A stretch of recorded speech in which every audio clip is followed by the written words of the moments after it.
Shinn, Chapter 3, The Power of the Word.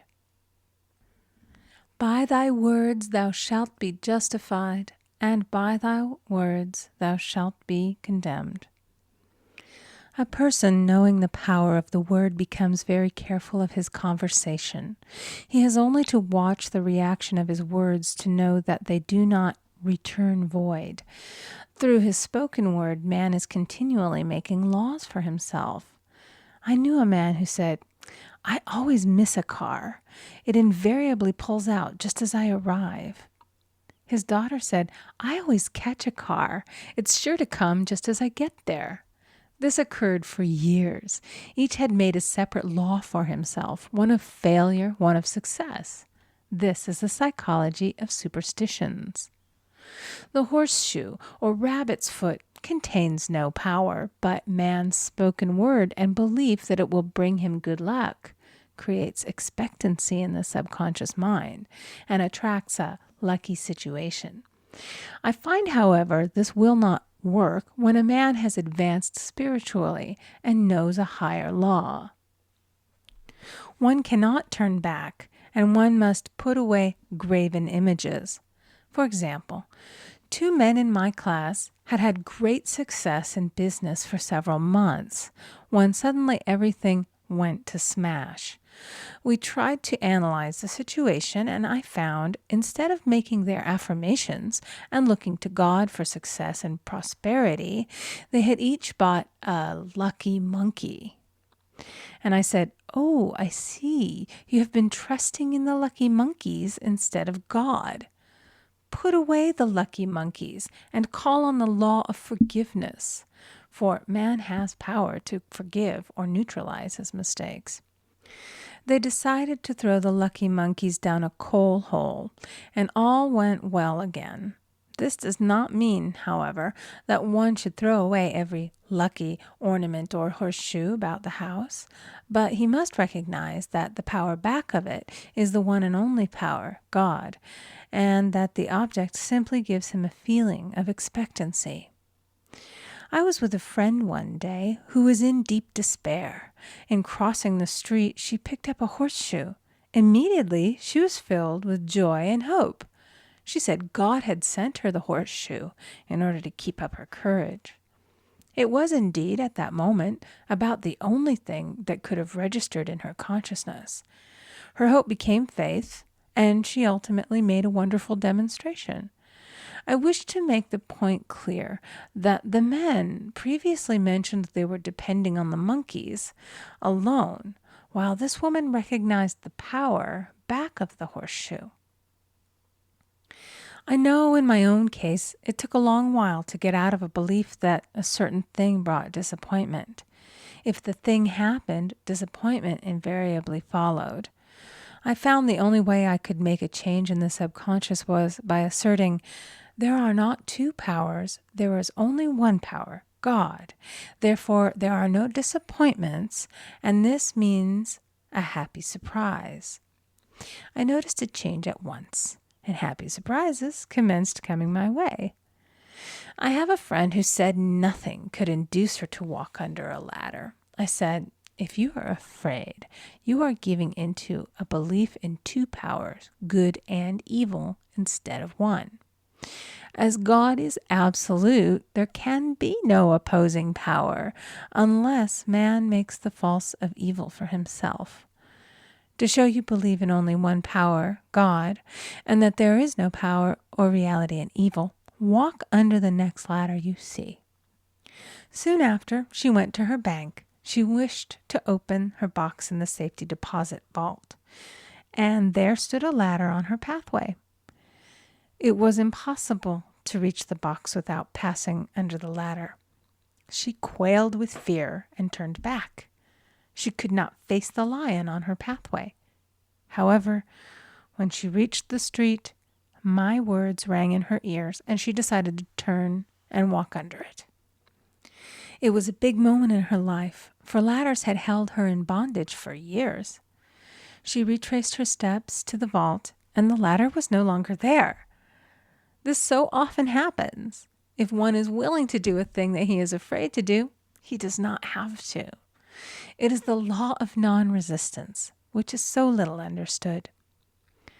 Someone has said that courage contains genius and magic.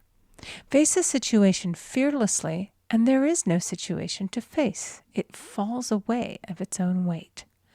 The explanation is that fear attracted the ladder on the woman's pathway, and fearlessness removed it.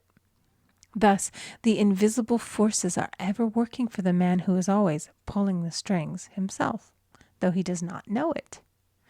Owing to the vibratory power of words, whatever man voices, he begins to attract.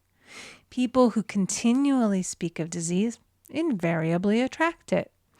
After man knows the truth, he cannot be too careful of his words.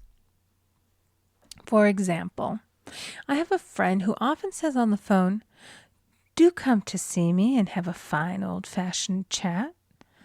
This old-fashioned chat means an hour of about 500 to 1,000 destructive words, the principal topics being loss, lack, failure, and sickness. I reply, "No, thank you. I've had enough old-fashioned chats in my life. They are too expensive, but I will be glad to have a new-fashioned chat and talk about what we want, not what we don't want." There is an old saying that man only dares to use his words for 3 purposes: to heal, bless, or prosper. What man says of others will be said of him, and what he wishes for another he is wishing for himself. Curses like chickens come home to roost. If a man wishes someone bad luck, he is sure to attract bad luck himself. If he wishes to aid someone to success, he is wishing and aiding himself to success. The body may be renewed and transformed through the spoken word and clear vision, and disease be completely wiped out of the consciousness. The metaphysician knows that all disease has a mental correspondence, and in order to heal the body, one must first heal the soul. The soul is the subconscious mind, and it must be saved from wrong thinking. In the 23rd Psalm we read, "He restoreth my soul." This means that the subconscious mind or soul must be restored with the right ideas, and the mystical marriage is the marriage of the soul and the spirit, or the subconscious and superconscious mind. They must be one. When the subconscious is flooded with the perfect ideas of the superconscious, God and man are one. I and the Father are one. That is, he is one with the realm of perfect ideas. He is the man made in God's likeness and image, imagination, and is given power and dominion over all created things, his mind, body, and affairs. It is safe to say that all sickness and unhappiness come from the violation of the law of love. A new commandment I give unto you, love one another. And in the game of life, love or goodwill takes every trick. For example, a woman I know had for years an appearance of a terrible skin disease.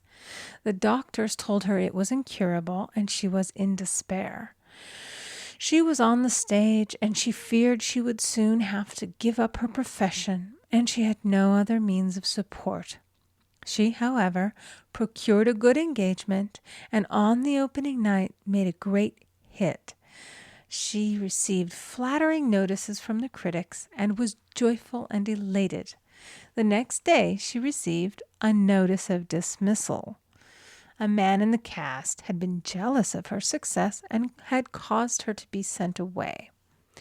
She felt hatred and resentment taking complete possession of her, and she cried out, "Oh God, don't let me hate that man." That night she worked for hours in the silence. She said, "I soon came into a very deep silence. I seemed to be at peace with myself, with the man, and with the whole world. I continued this for 2 following nights, and on the 3rd day, I found I was healed completely of the skin disease." In asking for love or goodwill, she had fulfilled the law, for love is the fulfilling of the law. And the disease, which came from the subconscious resentment, was wiped out. Continual criticism produces rheumatism, as critical, inharmonious thoughts cause unnatural deposits in the blood which settle in the joints. False growths are caused by jealousy, hatred, unforgiveness, fear, etc. Every disease is caused by a mind not at ease. I said once in my class, there is no use asking anyone, what's the matter with you? We might as well just say, who's the matter with you? Unforgiveness is the most prolific cause of disease. It will harden arteries or liver and affect the eyesight. In its train are endless ills. I called on a woman one day who said she was ill from having eaten a poisoned oyster. I replied, "Oh no, the oyster was harmless. You poisoned the oyster. What's the matter with you?" She answered, "Oh, about 19 people." She had quarreled with 19 people and had become so inharmonious that she attracted the wrong oyster. Any inharmony on the external indicates there is mental inharmony. As the within, so the without. Man's only enemies are within himself, and a man's foes shall be they of his own household. Personality is one of the last enemies to be overcome, as this planet is taking its initiation in love. It was Christ's message, peace on earth, goodwill toward man.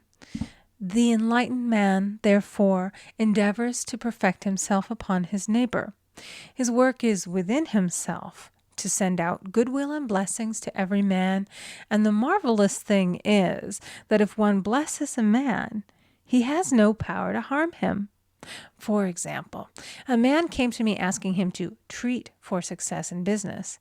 He was selling machinery, and a rival appeared on the scene with what he proclaimed was a better machine, and my friend feared defeat. I said, first of all, we must wipe out all fear and know that God protects your interests and that the divine idea must come out of the situation. That is, the right machine will be sold by the right man to the right man. And I added, don't hold one critical thought toward that man. Bless him all day and be willing not to sell your machine if it isn't the divine idea. So he went to the meeting, fearless and non-resistant, and blessing the other man.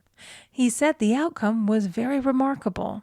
The other man's machine refused to work, and he sold his without the slightest difficulty.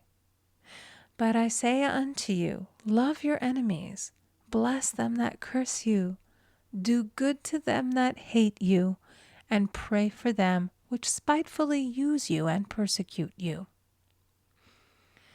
Goodwill produces a great aura of protection about the one who sends it, and no weapon that is formed against him shall prosper. In other words, love and goodwill destroy the enemies within oneself. Therefore, one has no enemies on the external. There is peace on earth for him who sends goodwill to man. End of chapter 3. Recording by Amy Conger.